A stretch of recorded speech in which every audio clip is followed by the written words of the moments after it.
Olá pessoal, comandante Leonardo Matos aqui, nosso Conexão Geo número 247, hoje é sexta-feira, 11 de agosto de 2023. Agradecer a vocês pelas várias palavras aí de incentivo ao meu trabalho lá no YouTube, mesmo no Instagram e no meu LinkedIn pessoal. E peço àqueles que ainda não seguem lá no YouTube, sigam lá no YouTube, o nosso canal, ou acompanhem pelo Spotify ou Apple Podcast, todas as sextas-feiras a partir das 6 horas, já disponível para vocês. Importante, no Conexão Geo dessa semana, trago como notícia de destaque a questão do Mar Negro.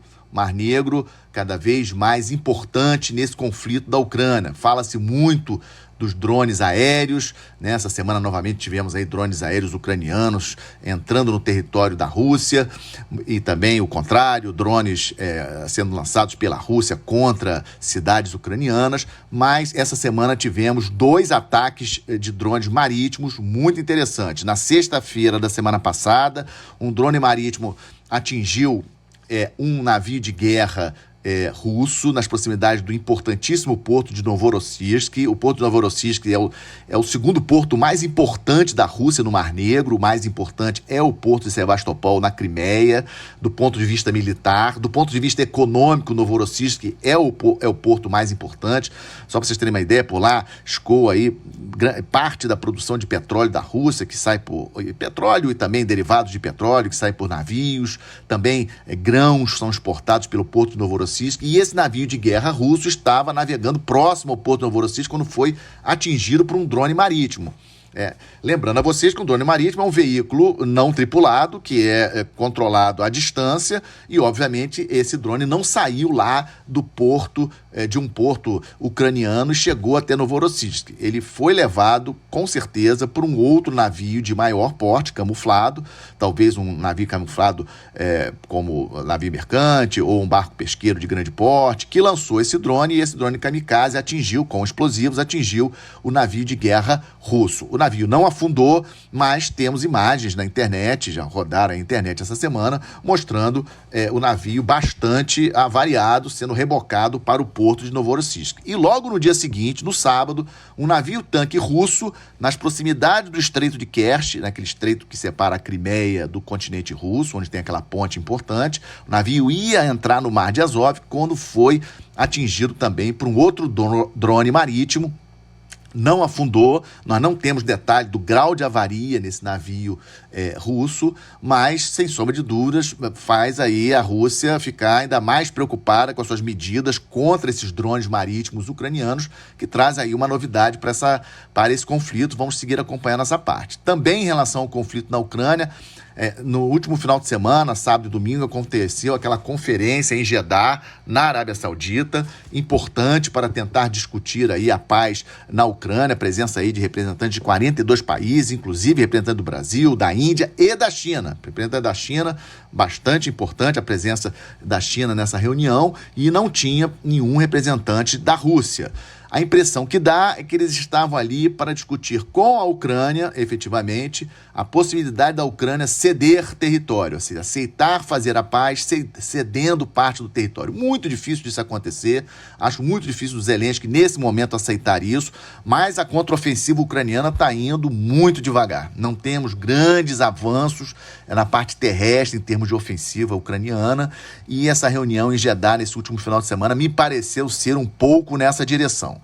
Essa questão da Ucrânia aceitar perder território ou a Rússia assinar a paz devolvendo o território que já conquistou para mim, fundamental para a gente discutir aí uma possível paz, né, um encerramento desse conflito. Outra questão também essa semana, várias notícias, vários indícios da área de inteligência da presença de mercenários do grupo Wagner nas proximidades da fronteira com a Polônia, na Bielorrússia, nas proximidades da fronteira com a Polônia. A Polônia desdobrou tropa, aumentou o efetivo de militares na fronteira com a Bielorrússia, com medo da entrada desses mercenários camuflados aí de imigrantes ali, no sentido de perpetrar ações terroristas, não apenas na Polônia, mas em outros países também da União Europeia e da OTAN. E a última notícia do conflito que trago para vocês: ontem, quinta-feira, a Ucrânia anunciou um corredor marítimo humanitário para garantir a segurança de seus navios que estão atracados nos seus portos. Existem aí vários navios ainda atracados nos portos ucranianos. E vocês lembram que aquele acordo de grãos que permitia a saída de navios transportando grãos da Ucrânia, esse acordo foi encerrado pela Rússia. A Ucrânia não tem marinha para proteger qualquer saída de navio dos seus portos. Acho muito difícil da Rússia permitir essa saída. Achei bastante audacioso por parte da Ucrânia tentar divulgar esse corredor marítimo, chamado por eles de corredor marítimo humanitário. Vamos seguir acompanhando. Essa foi a última novidade do conflito da Ucrânia que achei importante trazer para vocês hoje. Segundo tema para vocês: crise no Níger. Ontem aconteceu uma reunião dos países, dos presidentes dos países membros da Comunidade Econômica da África Ocidental. A reunião aconteceu em Abuja, capital da Nigéria. A Nigéria está na presidência pro tempore da Comunidade da África Ocidental, e a decisão foi de colocar as tropas desses países em prontidão máxima para uma invasão ao Níger, para retirar do poder a junta militar que deu um golpe de Estado e retirou o presidente eleito democraticamente há 2 anos atrás, alegadamente por considerar que esse presidente não estava conseguindo defender o país contra os movimentos jihadistas. Lembrando a vocês que isso já aconteceu no Mali, já temos golpe de Estado no Mali, golpe de Estado em Burkina Faso, golpe de Estado na Guiné, e tanto Mali como Burkina Faso como Guiné já tinham, os militares que estão no poder nesses 3 países, já tinham anunciado que em caso de invasão militar ao Níger, eles iriam se juntar às tropas do Níger contra os invasores. Ou seja, será uma guerra assim monstruosa, uma coisa inimaginável. Não vi ainda nenhuma declaração do Conselho de Segurança da ONU em relação a essa declaração da Comunidade Econômica da África Ocidental, da reunião de ontem. Então é algo que vamos seguir acompanhando nesta sexta-feira. Talvez hoje saia alguma coisa do Conselho de Segurança da ONU. Região bastante tensa. Lembrando a vocês, no Conexão Geo da semana passada eu já tinha explicado sobre esse golpe de Estado, a importância do Níger. Aqueles que não escutaram, deem um pulo lá, escutem, porque realmente hoje o ponto de maior tensão na África está ali no Níger. Na parte do Estamos de Olho, rapidamente, questão da reunião de cúpula da Amazônia. Eu já tinha falado na semana passada que ocorreu essa semana, terça e quarta-feira, lá em Belém do Pará. Na minha avaliação, lendo as declarações finais, foi um avanço muito tímido. É lógico que é sempre válido uma reunião desse nível, envolveu o presidente do Brasil, o presidente de alguns países, não todos. O Nicolás Maduro, por exemplo, não foi, disse que ia, mas acabou não aparecendo. Tinha lá apenas Bolívia, Colômbia, Guiana e Peru, presidente desses países. Dos demais não tinha da Venezuela, não tinha do Suriname, não tinha do Equador, e fiquei com aquela sensação de que reclamaram, obviamente, que os países desenvolvidos têm que pagar para que as florestas sejam mantidas. É uma reivindicação super justa, eles querem as florestas dos nossos países em pé, têm que pagar por isso, já que as deles eles destruíram, né? Então isso foi bem colocado na reunião, mas aquilo que eu falo sempre, infelizmente nós não temos o peso geopolítico que achamos que temos, né? O Brasil precisa se posicionar de uma maneira mais assertiva, precisa ter um poder militar à altura da vontade que quer ter, a vontade que tem de ser realmente um protagonista do sistema internacional. Do contrário, esse tipo de evento sai na mídia, tem alguma publicidade, mas acaba ficando por isso mesmo. As grandes potências que vão decidir o que vão fazer com relação ao meio ambiente, em relação à transição energética, etc. E o Brasil vai continuar com essa bandeira do meio ambiente, mas sem força efetivamente para fazer alguma coisa. A agenda da política externa brasileira permanece. Na semana que vem temos aí a posse do presidente do Paraguai no dia 15, na terça-feira, com a presença do presidente da República, já está confirmado, e posteriormente nosso presidente irá à África para a reunião de cúpula dos BRICS e também de reunião de cúpula da CPLP. Será um mês bastante agitado na política externa, envolvendo também o Brasil. Outro tema que trago para vocês, essa crise enorme no Equador. Acredito que todos vocês acompanharam aí o absurdo assassinato de um dos candidatos à presidência do Equador na quarta-feira, né? Uma cena horrorosa, 3 tiros na cabeça do candidato, jornalista, já tinha sido deputado, e o candidato que morreu, ele era um grande opositor do Rafael Correa.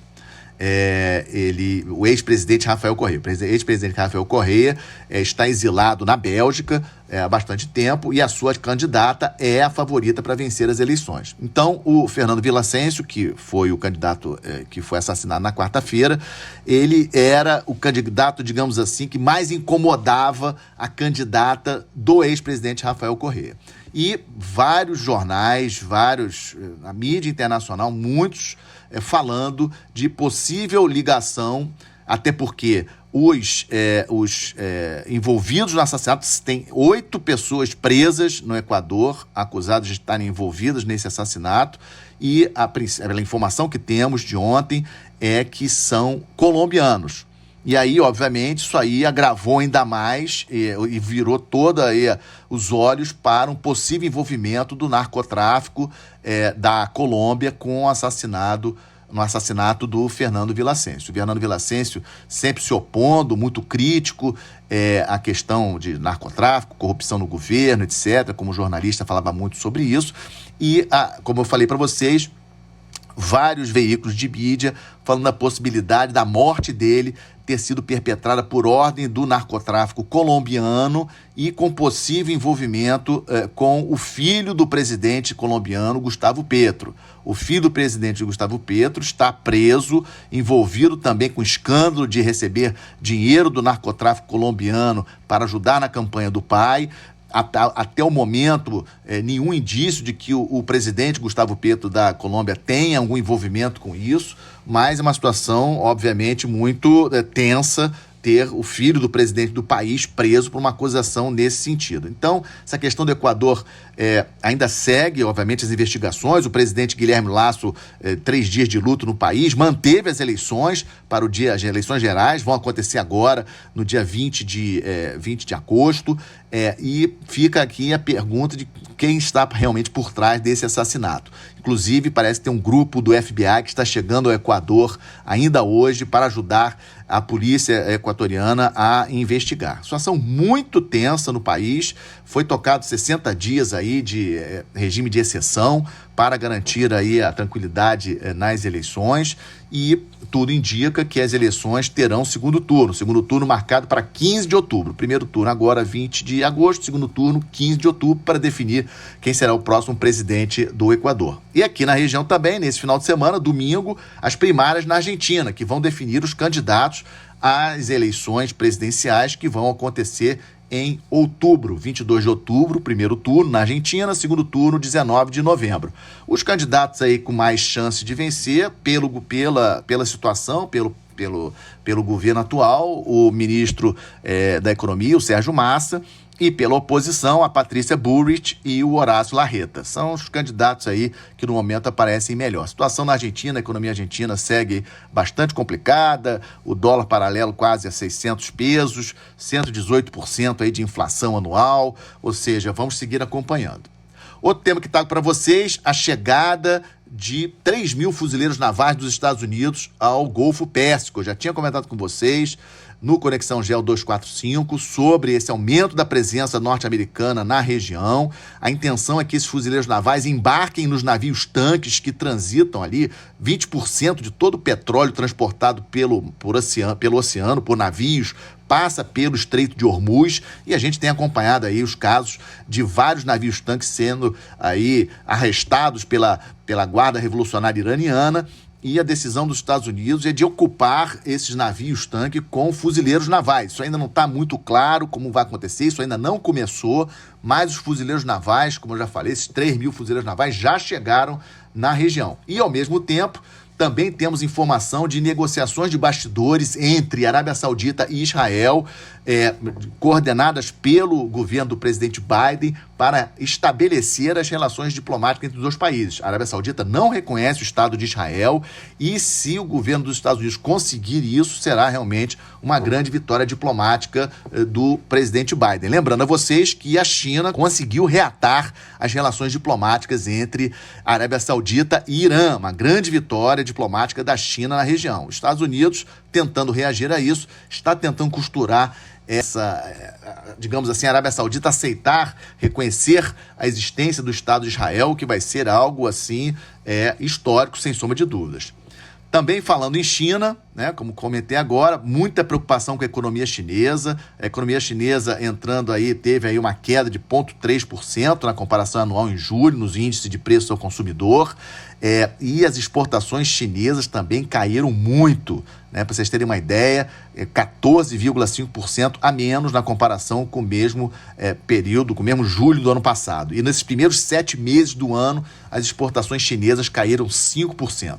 Então, obviamente que a economia em crise não é bom para um país tão complexo como a China, um país que tem aí, por exemplo, um desemprego na faixa de 21% entre os jovens até 24 anos, um dado importante. Então, a economia chinesa, segunda maior economia do planeta, é importante a gente acompanhar essa questão que quis trazer aqui para vocês.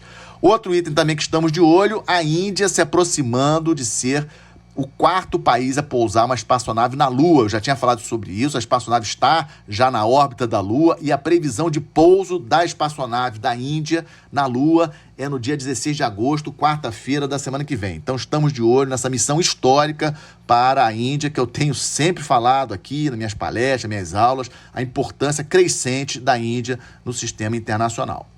E para fechar esse complexo Conexão Geo 247 de hoje, boas notícias como sempre, um recorde de exportações, de transporte, recorde de movimentação de carga no primeiro semestre deste ano, 616 milhões de toneladas de carga saíram dos portos brasileiros este ano, nesse primeiro semestre de 2023, sendo que da navegação interior um aumento de 18,76%. Importantíssimo, nós temos uma gestão profissional dos nossos portos, terminais, especialmente das nossas hidrovias, valorizando aí o transporte hidroviário, que é muito mais barato, muito mais limpo, muito mais verde do que o transporte por caminhões e por estradas. E falando de setor aquaviário e de recorde nisso, a realização exitosa de um grande exercício de controle de área marítima na foz do Rio Amazonas. Um exercício importantíssimo, não era realizado há muitos anos e contou com a presença do navio aeródromo multipropósito Atlântico, capitânia da Esquadra Brasileira, que esteve nos últimos dias atracado lá em Belém, ajudando na segurança do evento de cúpula dos países do Tratado Amazônico e depois participou do exercício de controle de área marítima junto com a fragata Defensora e com navios do Grupamento de Patrulha Naval do Norte, que é sediado em Belém. Um exercício de grande monta, envolvendo aí 5 navios da Marinha do Brasil, mais helicópteros, muito sucesso nesse exercício e acho que é importante trazer essa informação para vocês porque a grande mídia, infelizmente, não dá importância para isso, mas proteger a foz do nosso Rio Amazonas, uma área estratégica para o Brasil, é sim uma boa notícia e com ela fecho o 247, desejando a todos um excelente final de semana, agradecendo pela audiência, pedindo a vocês que não deixem de deixar lá o like, o comentário de vocês e, se possível, compartilhar esse meu trabalho com seus amigos para a gente seguir avançando. Muito obrigado, até a próxima.